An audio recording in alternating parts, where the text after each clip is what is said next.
ನಟಿ ರಣ್ಯಾ ಅವರ ಏನು ಗೋಲ್ಡ್ ಸ್ಮಗ್ಲಿಂಗ್ ಕೇಸ್ ಇದೆ, ಅದು ಸಾಕಷ್ಟು ಬಗೆದಷ್ಟು ಬಯಲಾಗ್ತಿದೆ ಅಂತಲೂ ಕೂಡ ಹೇಳ್ಬೋದು. ಇದಕ್ಕೆ ಸಂಬಂಧಪಟ್ಟಂತೆ ಒಂದು ಕಡೆ ಕಸ್ಟಮ್ಸ್ ಅಧಿಕಾರಿಗಳು ಮತ್ತೊಂದು ಕಡೆ CBI ಅಧಿಕಾರಿಗಳು ಎರಡೂ ಕಡೆನೂ ಕೂಡ ತನಿಖೆಯನ್ನು ಮಾಡ್ತಿದ್ದಾರೆ. ಆ ತನಿಖೆ ಮಾಡುವಂಥ ಸಂದರ್ಭದಲ್ಲಿ ರಣ್ಯಾ ಮನೆಯಲ್ಲಿ ಒಂದು ಲ್ಯಾಪ್ಟಾಪ್ ಮತ್ತು ಒಂದು ಫೋನ್ ಸಿಕ್ಕಿದೆ. ಆ ಫೋನ್ ಸಿಕ್ಕಿದಾಗ ಗೊತ್ತಾಗಿದೆ, ಅದ್ರ ಜೊತೆ ಲ್ಯಾಪ್ಟಾಪ್ನವರು ಕೂಡ ಮೆನ್ಷನ್ ಆಗಿದೆ.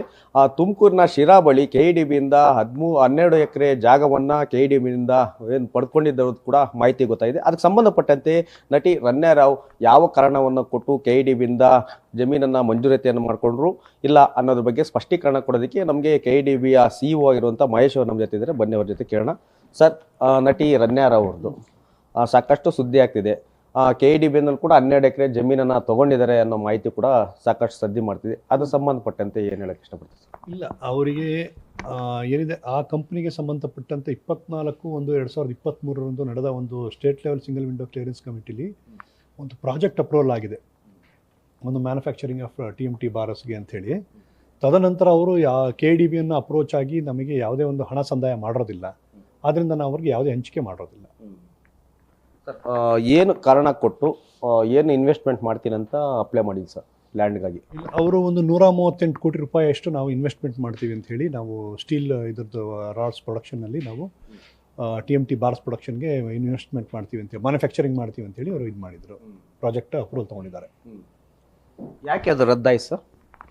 ಅಲ್ಲ, ರದ್ದಂತಲ್ಲ, ಅವರು ಏನಾಗಿದೆ ಅಂತ ನಮಗೆ ನಿಗದಿತ ಸಮಯದಲ್ಲಿ ನಮ್ಮನ್ನು ಅಪ್ರೋಚ್ ಮಾಡಿ ನಮಗೆ ಯಾವುದೇ ರೀತಿ ಏನು ನಾವು ಅಲಾಟ್ಮೆಂಟ್ ರೇಟ್ ಅಂತ ಹೇಳ್ತೀವಿ, ನಮ್ಗೆ ಯಾವುದೇ ದುಡ್ಡು ಕಟ್ಟಿದೆ ಇಲ್ಲದ ಕಾರಣ ನಾವು ಅವ್ರಿಗೆ ಯಾವುದೇ ಹಂಚಿಕೆ ಮಾಡೋ ಪ್ರೋಸೆಸ್ಸೇ ಶುರು ಆಗಿರೋದಿಲ್ಲ. KEDB ಎಷ್ಟು ಕೊಡೋದಕ್ಕೆ ರೆಡಿ ಆಗಿತ್ತು ಸರ್ ಅವರಿಗೆ ಲ್ಯಾಂಡು? ಅಲ್ಲ, ಸರ್ಕಾರದಿಂದ ಅವರಿಗೆ 12 ಎಕರೆ ಇದಕ್ಕೆ 12 ಎಕರೆ ಅಷ್ಟರಲ್ಲಿ ಪ್ರಾಜೆಕ್ಟ್ ಮಾಡಲಿಕ್ಕೆ ಅವ್ರಿಗೆ ಅಪ್ರೂವಲ್ ಸಿಕ್ಕಿತ್ತು.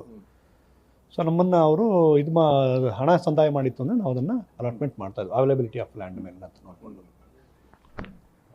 ಸರ್, ಲ್ಯಾಂಡನ್ನು ಅವ್ರಿಗೆ ನೀಡಬೇಕಾದ್ರೆ ಅಲಾಟ್ಮೆಂಟ್ ಮಾಡಬೇಕಾದ್ರೆ ಆ ಒಂದು ಕಮಿಟಿಯಲ್ಲಿ ಯಾರ್ಯಾರು ಇರ್ತಾರೆ ಸರ್? ಅಂದರೆ ಆಗ ಅಂದಿನ ಕೈಗಾರಿಕಾ ಮಂತ್ರಿಗಳ ಅಧ್ಯಕ್ಷತೆಯಲ್ಲಿ ನಡೆದಿರುತ್ತೆ.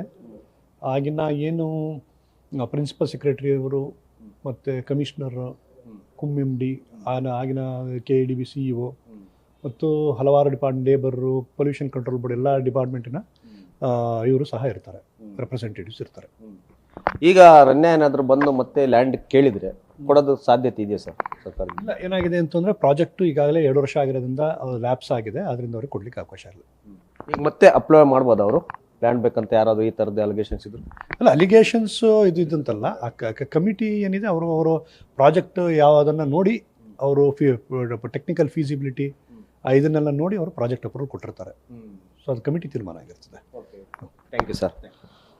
ನಟಿ ರಣ್ಯಾ ನಾನು ಸ್ಟೀಲ್ ಬಿಸ್ನೆಸ್ಸನ್ನು ಮಾಡ್ತೇನೆ, 138 ಕೋಟಿ ರೂಪಾಯಿ ಬಂಡವಾಳನ ಊರ್ತಿದ್ದೇನೆ, ಹಾಗಾಗಿ ನನಗೆ 13 ಎಕರೆಯ ಜಾಗದ ಅವಶ್ಯಕತೆ ಇದೆ ಅಂತ ಹೇಳ್ಬಿಟ್ಟು KEDBಗೆ ಅರ್ಜಿಯನ್ನು ಕೂಡ ಸಲ್ಲಿಸಿದರು. ಆದರೆ ಅರ್ಜಿಗೆ ಸಂಬಂಧಪಟ್ಟಂತೆ ಅವರು ಪ್ರತಿಯೊಂದು ಎಕರೆ ಕೂಡ 65 ಲಕ್ಷ ಹಣವನ್ನು ಕಟ್ಟಬೇಕಾಯಿತು, ಆದರೆ ಕಟ್ಟಿಲ್ಲ. ಈ ಕಾರಣದಿಂದಾಗಿ ಅವ್ರ ಕಮಿಟಿ ಮುಂದೆ ಬಂದು ಹಣವನ್ನು ಕೂಡ ಕಟ್ಟಿಲ್ಲ, ಜಮೀನನ್ನು ಪಡೆದಿಲ್ಲ ಅನ್ನೋದು KEDB CEO ಆದಂಥ ಮಹೇಶ್ ಅವರ ಮಾತಾಗಿದೆ. ಕ್ಯಾಮ್ರಾಮನ್ ಪ್ರಶಾಂತ್ ಜೊತೆ ಮಲಂಡಳ್ಳಿ ಶ್ರೀಧರ್, ಪವರ್ TV, ಬೆಂಗಳೂರು.